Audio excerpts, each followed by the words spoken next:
नमस्कार साथियों। आज हम बात करने वाले हैं हरियाणा के संविदा कर्मचारियों से जुड़े उस सबसे बड़े सवाल पर जो लगभग 1,20,000 कर्मचारियों के मन में चल रहा था। सरकार द्वारा जो रोजगार सुरक्षा पोर्टल लॉन्च किया गया है, उसको लेकर बहुत सारे सवाल थे, कंफ्यूजन थे और उन्हीं सवाल के जवाबों के पोर्टल नोटिस बोर्ड यानी FAQ सेक्शन में दिए गए हैं। देखिए जी, जैसे ही हम साइट पे ये ओपन करेंगे, आफ्टर देन ये इस तरह का दिखता है। ये वाली जो चीज है, ये वाली इंस्ट्रक्शंस और दिशा निर्देश है, ये हमने पहले वाली वीडियो में हमने अच्छी तरह से समझा दिए थे। और उससे रिलेटेड अगर आपको कोई कमेंट है, मतलब कि कोई संशय है, तो आप हमें कमेंट सेक्शन में पूछ लीजिएगा।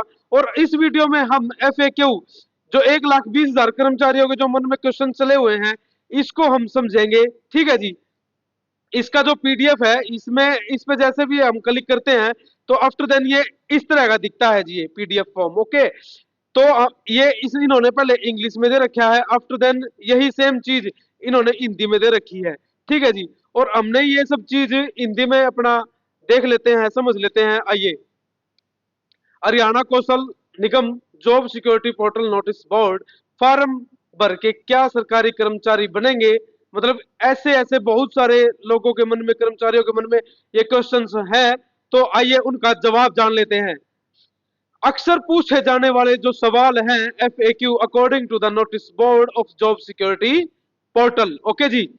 प्रश्न नंबर 1, यह पोर्टल किसके बारे में है? ये जान लीजिए। आंसर यहां हमने मेंशन कर रखा है। यह पोर्टल सुविधा आधार पर कार्यरत उन सुविधात्मक कर्मचारियों के लिए रोजगार सुरक्षा की प्रक्रिया को सरल बनाने हेतु विकसित किया गया है दोस्तों, जिन्होंने दिनांक 15/8/2024 मतलब कि 15 अगस्त 2024 तक न्यूनतम 5 वर्ष या उससे अधिक की सेवा पूर्ण कर ली है। प्रश्न नंबर 2 पर आ जाते हैं।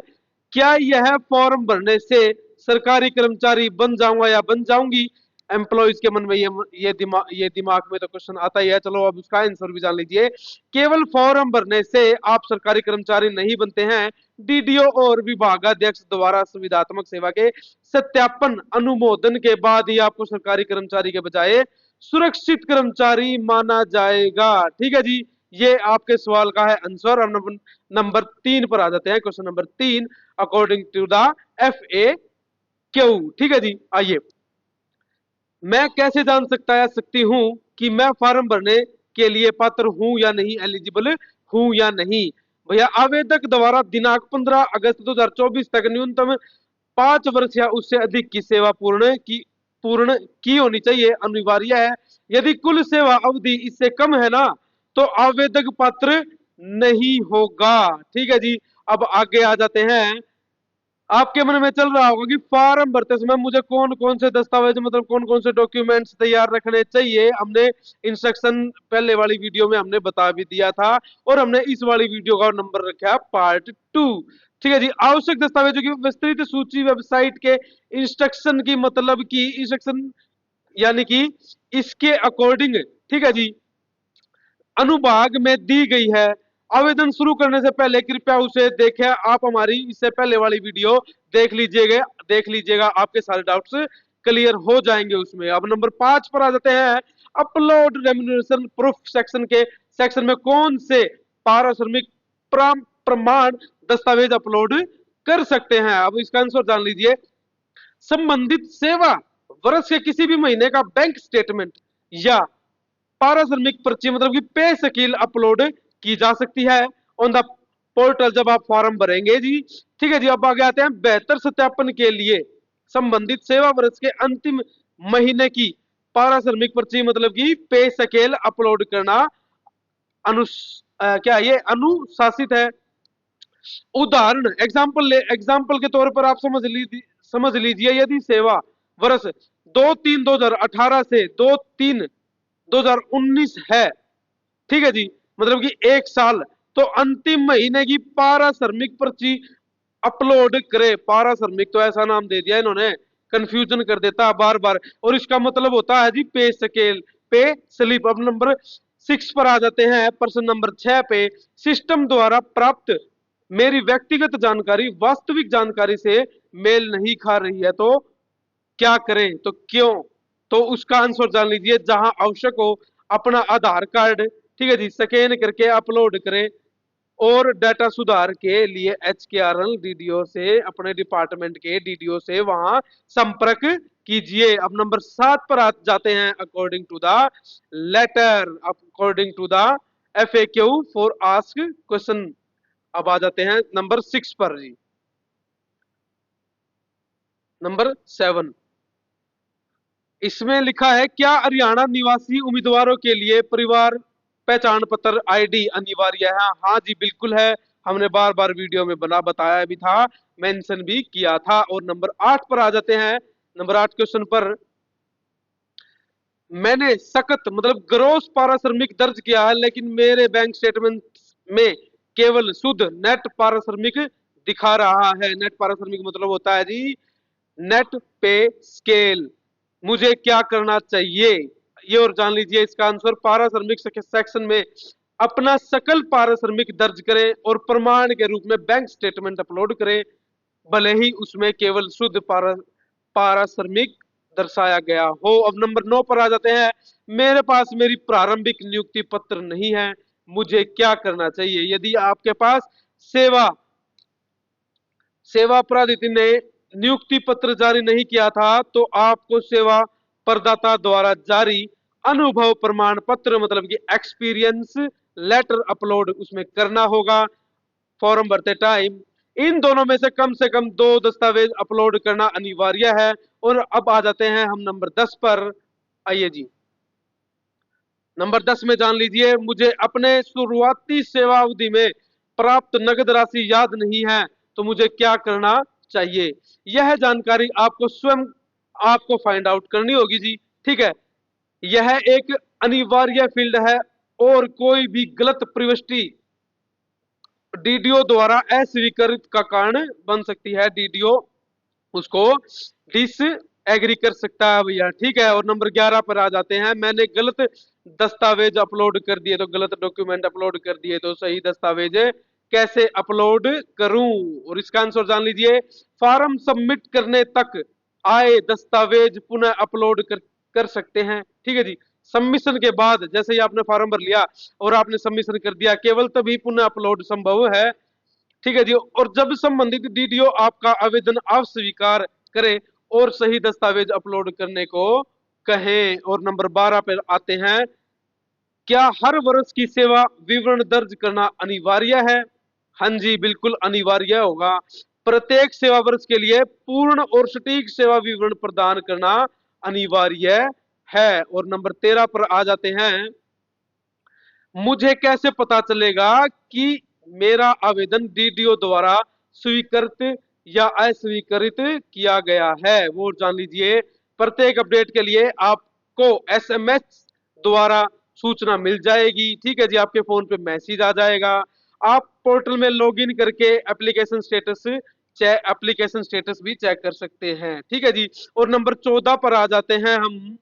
सुरक्षित कर्मचारी बनने के बाद मेरा पारिश्रमिक कितना होगा? सुरक्षित रोजगार प्राप्त होने के बाद संशोधित पारिश्रमिक के संबंध में हमारे पास कोई जानकारी उपलब्ध नहीं है, इन्होंने ये आंसर दिया है। और हम बता देते हैं, अगर आपको अभी तक कुछ भी ना समझ आया तो आप हमें कमेंट कर दीजिएगा। हम आपको विश्वास देते हैं, आश्वासन देते हैं, हम आपका जल्दी से जल्दी और सही से सही एनालिसिस करके आपके क्वेश्चन का सही जवाब देने का हम काम करेंगे। और नंबर 15 पर आ जाते हैं। एक सेवा वर्ष के दौरान मेरा पारिश्रमिक संशोधित हुआ था, मुझे कौन सा विवरण दर्ज करना चाहिए और कौन कौन सा प्रमाण पत्र अपलोड करना चाहिए? और इसका आंसर जान लीजिए, उस सेवा वर्ष के लिए उद्यतन संशोधित पारिश्रमिक दर्ज करें और वही पारिश्रमिक प्रमाण अपलोड करें जो संशोधित पारिश्रमिक को दर्शाता है। इस आंसर का मतलब जान लीजिए दोस्तों, ये हिंदी थोड़ा सा सही दे रखी है, ज्यादा शुद्ध भाषा में दे दी। अब इसको समझ लीजिए, पन उस सेवा वर्ष का नया वेतन उसमें डालना होगा और ऐसा दस्तावेज अपलोड करें जो दिखाए कि वेतन आपका बदल गया है, जैसा नया पे वेतन स्लिप होती है या वेतन संशोधन पत्र होता है। इसका ये आंसर होता है जी। ठीक है, और नंबर 16, तब तब भी आपको समझ में ना आया आप हमें कमेंट सेक्शन में ये डाल दीजिएगा। क्वेश्चन नंबर 15 समझाओ, क्वेश्चन नंबर 16 समझाओ, हम जल्दी सा उसका आंसर देंगे। अब क्वेश्चन नंबर 16 पर आ जाते हैं। मुझे उस सटीक अवधि की याद नहीं है जब मैंने सेवा वर्ष के दौरान अवकाश ब्रेक लिया था। मुझे क्या करना चाहिए इस सिचुएशन में? तो उसका आंसर जान लीजिए। आपको सही ब्रेक अवधि सूचित करनी होगी। कोई भी गलत जानकारी डीडीओ द्वारा अस्वीकृति का कारण बन सकती है। और नंबर 17 पर आ जाते हैं। मेरे पास सेवा प्रदाता का मोबाइल या टेलीफोन नंबर नहीं है। क्या मैं अपनी ओर से कोई भी नंबर दर्ज कर सकता हूं या कर सकती हूं? इसका आंसर जान लीजिए भाई। बिल्कुल नहीं कर सकते आप ऐसा। आप कोई भी मनमाना अपने मन से कोई भी नंबर उसमें ऐड नहीं कर सकते, दर्ज नहीं कर सकते। आपके द्वारा दी गई जानकारी सटीक मतलब कि बिल्कुल करेक्ट होनी चाहिए, क्योंकि इसे डीडीओ और एचओ आपके एचओडी हेड ऑफ डिपार्टमेंट दोनों उसका सत्यापित करेंगे। सत्यापित किया किया जाएगा। सत्यापित के मतलब उसका इंस्पेक्ट करेंगे, मतलब कि जांचेंगे। ठीक है जी। और एक बार और आसानी से समझ लीजिए इस लाइन को। आप कोई भी मनमाना नंबर नहीं डाल सकते। जो जानकारी आप देंगे वह सटीक और सही होनी चाहिए, क्योंकि इसे डीडीओ और एचओडी दोनों द्वारा जांचा जाएगा। अब नंबर 18 पर आ जाते हैं। मैं सेवा प्रदाता का टेलीफोन नंबर दर्ज कर रहा या कर रही हूं, लेकिन फील्ड केवल मतलब कि उसमें फील्ड हो रहे हैं, मतलब कि ऐड हो रहे हैं। 10 अंकों को स्वीकार वह कर रहा है in the fill in the blanks. जबकि नंबर 11 अंकों का है। मुझे क्या करना चाहिए? तो ये बात जान लीजिए। ऐसी स्थिति में प्रारंभिक जीरो हटा देना जी। टेलीफोन नंबर दर्ज करे ताकि वह 10 अंकों की सीमा में आ जाए। अब नंबर 19 पर हम आ जाते हैं। आवेदन सेव करने के बाद जैसे ही हम फॉर्म को भर लेते हैं, उसके सेव करने के बाद वाले स्वयं घोषणा मतलब कि सेल्फ डिक्लेरेशन फॉर्म में पे कोड का एक फील्ड है, लेकिन मेरे पास पे कोड नहीं है। आपका ये सवाल है कि भाई पे कोड तो में डालना है, लेकिन मेरे पास पे कोड नहीं है, मुझे वहां क्या लिखना चाहिए, क्या ऐड करना चाहिए? तो इसका आंसर जान लीजिए। यदि आपके पास पे कोड नहीं है तो उस फील्ड में अपना एम्प्लॉय कोड लिखे। इसके बाद एम्प्लॉय कोड का मतलब होता है जी, जैसे कि आप HKRNL के पार्ट 1 या पार्ट 2 पॉलिसी में होते हैं। आपका जो यूजर आईडी मतलब कि जो डिपार्टमेंट द्वारा एम्प्लॉय आईडी दी जाती है जी, ठीक है, तो वो आपको वहां डालनी पड़ेगी। इसके बाद पूरी सेल्फ स्वयं घोषणा मतलब कि सेल्फ डिक्लेरेशन फॉर्म को स्कैन करके अपलोड करें और फिर आवेदन सबमिट करें। अब नंबर 20 पर आ जाते हैं। क्या हर कोई अन्य व्यक्ति मेरी ओर से फॉर्म भर सकता है? क्वेश्चन मार्क है जी ये। ठीक है, और इसका आंसर जान लीजिए। बिल्कुल नहीं, क्योंकि कर्मचारी का जो डाटा होता है, ये तो कॉमन सी बात है। कर्मचारी का जो डाटा होता है वो तो उसी को ज्यादा पता होता है। ठीक है जी। कर्मचारी को स्वयं फॉर्म भरना होगा। यदि आप सहायता के लिए अगर आपको हेल्प की जरूरत पड़े तो आप अपने नजदीकी सीएससी सेंटर या साइबर कैफे पर आप नजदीकी संपर्क कर सकते हैं, और आपको फिजिकली वहां बैठ के ये सब डाटा वहां पे फीड करवाना होगा। और अंतिम सबमिशन के समय आपकी लाइव फोटो भी ली जाएगी। किसी गलती के लिए विभाग, इसका मतलब कि डिपार्टमेंट, कोई जिम्मेवार नहीं होगा। और लास्ट क्वेश्चन पर आ जाते हैं नंबर 21 पर। यदि किसी एक सेवा के दौरान मेरा पद या डेजिग्नेशन बदल गया तो मुझे विवरण कैसे भरना चाहिए? अब इस चीज को हम आसानी से समझेंगे जी। हमने यहाँ एक्सप्लेन कर रखा है, आइए जान लेते हैं। ठीक है जी। एक बार क्वेश्चन हम फिर से बता देते हैं आपको कि दिमाग में क्या चला होगा कि अगर मेरे पद मतलब कि डेजिग्नेशन में सेवा वर्ष के दौरान बदलाव हुआ तो मुझे विवरण कैसे भरना होगा, कैसे भरना चाहिए? तो इसका आंसर जान लीजिए सर जी आप। अगर किसी सेवा वर्ष में आपका पद बदल गया है तो उस सेवा वर्ष को दो हिस्सों में बांटना होगा, उसको सेपरेट करना होगा। ठीक है जी। पहला हिस्सा जान लीजिए। जैसे कि हमने यहाँ ग्रीन कर रखा है और ग्रीन यहाँ भी है, तो इस लाइन का ये एग्जाम्पल होने वाला है। और ये जैसे हमने यहाँ ये वाली कलर ऐड कर रखा है, इस लाइन का ये वाला एग्जाम्पल है। ठीक है जी। हम अब आते हैं सीधा टॉपिक पर आ जाते हैं। पहला हिस्सा जान लीजिए। सेवा वर्ष की शुरुआत से लेकर पद बदलने की तारीख तक। ठीक है जी। यहाँ अपने पुराने पद मतलब कि आपका जो पुराना पद था, डेजिग्नेशन था, उसकी जानकारी आपको वहां भरनी होगी आपके पहले वाले हिस्से में।